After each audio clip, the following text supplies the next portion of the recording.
Sebaik apapun kamu, gak bisa kamu nolong semua orang. Assalamualaikum. Pernah gak sih kalian ngerasa pengen nangis, tapi air mata udah kering? Pengen teriak, tapi gengsi banget. Pengen kabur, tapi mau gimana? Tanggung jawab hidup masih numpuk. Nah, Satu Kakak Tujuh Ponakan. Ngerti banget perasaan itu. Di bawah arahan Ian D. Lawrence, film ini bakal bikin lo ketawa, nangis, dan mikir semua dalam satu paket. Definisi sebuah film roller coaster emosi.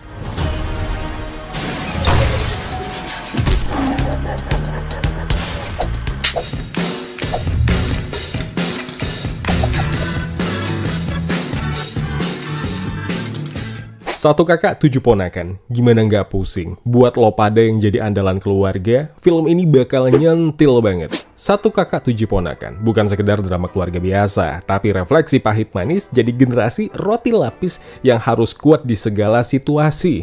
Lo mau diterjang badai, hujan, apa segala macam, petir, gempa, aman boy.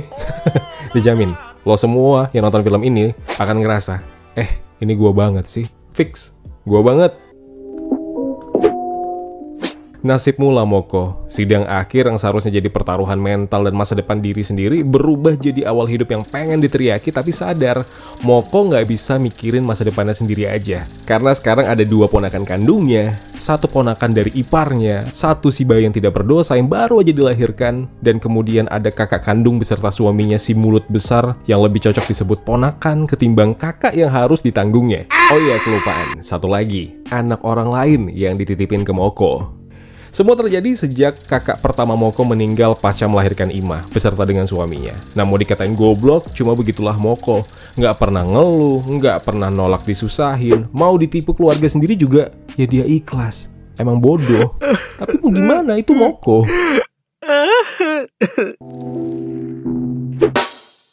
Film dengan emosi yang ngena banget. Film ini tuh definisi roller coaster emosi. Lo bakal ketawa, tiba-tiba nangis, terus ketawa lagi. Ian D. Lawrence benar-benar tahu cara ngaduk-aduk perasaan penonton. Kemudian acting yang juara, semua cast. Tapi kita highlight aja yang penting-penting ya. Yang pertama jelas Chico Kurniawan. Totalitas banget.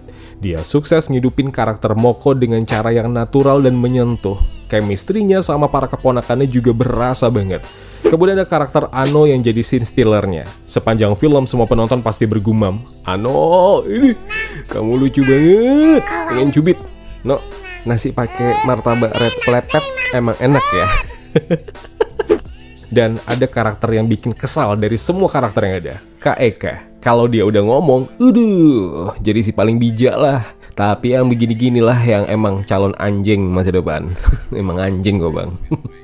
Visual yang hangat, pemilihan warna, angle kamera, sinematografinya, semua terasa pas buat menggambarkan kehangatan keluarga ini yang ternyata relatable. Angle sederhana, tapi penuh makna di setiap adegan, kayak scene di car wash, dan juga scene di cottage yang pasti banget jadi favorit banyak orang. Kemudian soal pesan moralnya, film ini ngajarin kita kalau keluarga ya adalah tempat untuk berbagi, saling dukung, nggak pernah ninggalin satu sama lain. Relate banget buat kita yang sering lupa soal ini, terutama bagi generasi roti lapis. Hai, kalian nggak sendirian. Soal keseimbangan drama dan juga komedinya, yes, ini tidak hanya film drama yang mungkin bikin kalian nangis, tapi juga ngasih kalian komedi, humor yang siapapun pasti akan tertawa. Ian D. Lawrence jago banget ngebalance antara momen sedih dan tawanya, dan formula ini sama persis seperti apa yang dilakukannya di GCDF kemarin. Intinya tidak terlalu terasa berat, tapi tetap berkesan. Soundtracknya kena banget, musiknya benar-benar pas di setiap scene. Makin bikin film ini lebih dapet dan bikin suasana hati naik turun sesuai dengan jalan ceritanya. Hampir rata-rata pakai lagu dari Sal Priadi, bener nggak sih? Dan itu malah menambah kedalaman emosi film ini. And last but not least, untuk prosnya, gaya bercerita filmnya unik. Elemen flashback yang disisipkan di tengah dialog ngasih kesan yang berbeda. Bagi sebagian orang mungkin ini akan jadi pro dan kontra, tapi jelas ini memperkaya narasi dengan cara yang unik dan emosional. Filmnya nggak semua bagus, ada kok kurangnya. Karakter sampingan kurang digali. Fokus utama di Moko emang kuat banget. Dan sayangnya, keponakan-keponakannya atau mungkin karakter sampingan tidak tereksplorasi maksimal. Rasanya kayak ada yang kurang dari sisi mereka. Betul, setiap karakter punya peran penting, tapi harusnya ada kan scene khusus yang singkat untuk memperkuat backstory mereka lah. Contoh simpelnya aja kayak Ice, harusnya kayak karakter kakaknya Moko yang katanya tinggal di luar negeri tiba-tiba balik ke rumah, itu juga harus diperjelas lagi. Kenapa dia bisa tiba-tiba pulang, setelah sekian lama katanya tinggal di luar negeri lah, lalu pulang-pulang nyusahin adeknya. Itu harus dijelasin sih.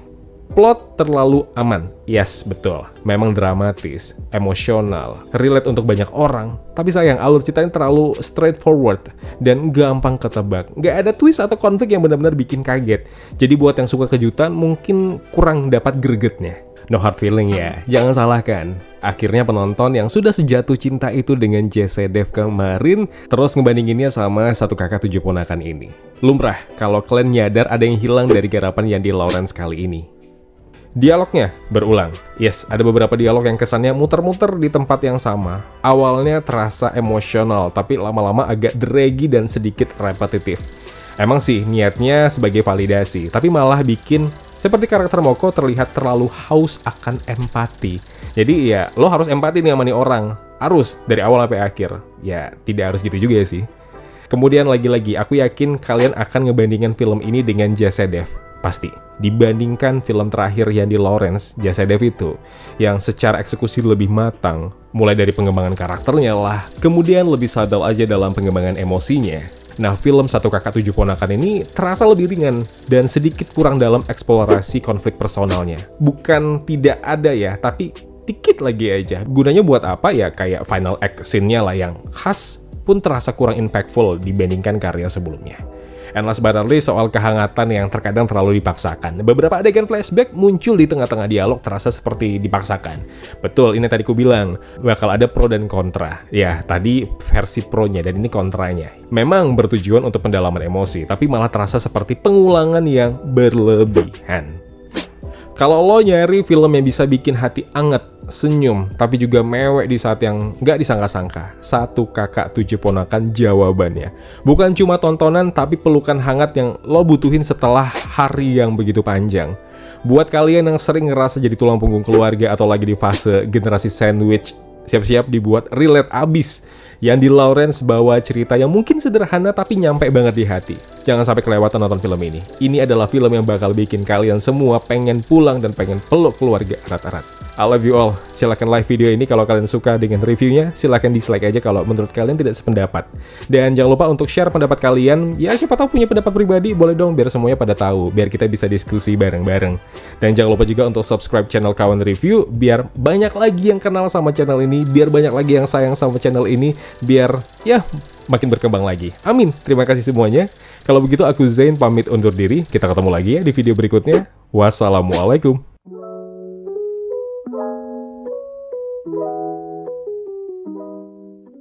Ya kawan-kawan, terima kasih telah menonton video review ini. Jangan lupa klik tombol like-nya kalau kalian suka, klik tombol dislike kalau tidak suka. Klik juga tombol subscribe dan bel notifikasinya biar nggak ketinggalan review-review film terupdate lainnya. Kalau gitu aku Zain pamit undur diri. Terima kasih, jaga kesehatan, tetap positif, dan jangan lupa bahagia.